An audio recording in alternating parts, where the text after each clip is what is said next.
In the immediate aftermath of the election, some are wondering, and so we are asking, if the GOP has to change with the changing face of America. Can the Republican Party remain as it is if it can't appeal to women or minorities? Let's take a look at some of the exit polling from the election. Romney did not do very well with female voters, as you see from the numbers there. He did not do particularly well with non-white voters. There you go, and you can see he won at 60% of the white vote, but look at all of those numbers in Obama's column, Black, Hispanic, and Asian. And then go to LGBT voters, and this I thought was stunning. Among straight voters, they tied. Among LGBT voters, President Obama won by 50 points. That's where he wins the election, if they're tied on everything else. Does the GOP have to change? Jessica, does the GOP have to change its face to keep up with the changing demographics? And if so, how do they do it?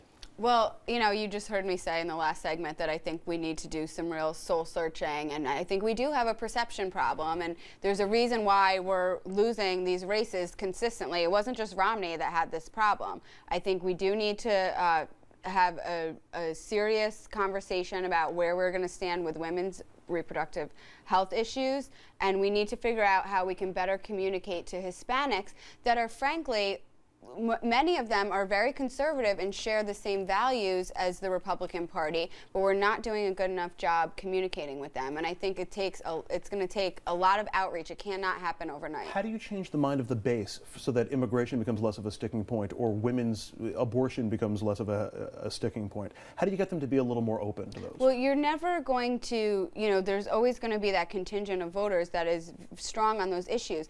I don't think that you have to say, you know, that they don't matter. I think you need to say the Republican Party is supposed to be the big tent party, and that there's room in the party for both the social conservatives and the moderates. I mean, if you look back at the history of the party, that's really what we were all about. The Republican Party is about staying out of people's lives, their personal lives, letting them make their own decisions and personal responsibility. So I think we need to try and get back to that a little bit. All right. I'd love to open up the roundtable, but we're out of time in this segment.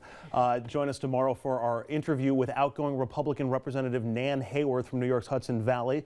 She's going to sit down with us one-on-one and talk about the future of the GOP. Evan, Dominic, Jessica, thank you all for joining us. When we come back, we're going to hear from a voting expert on voter suppression during this year's election. Stay with us.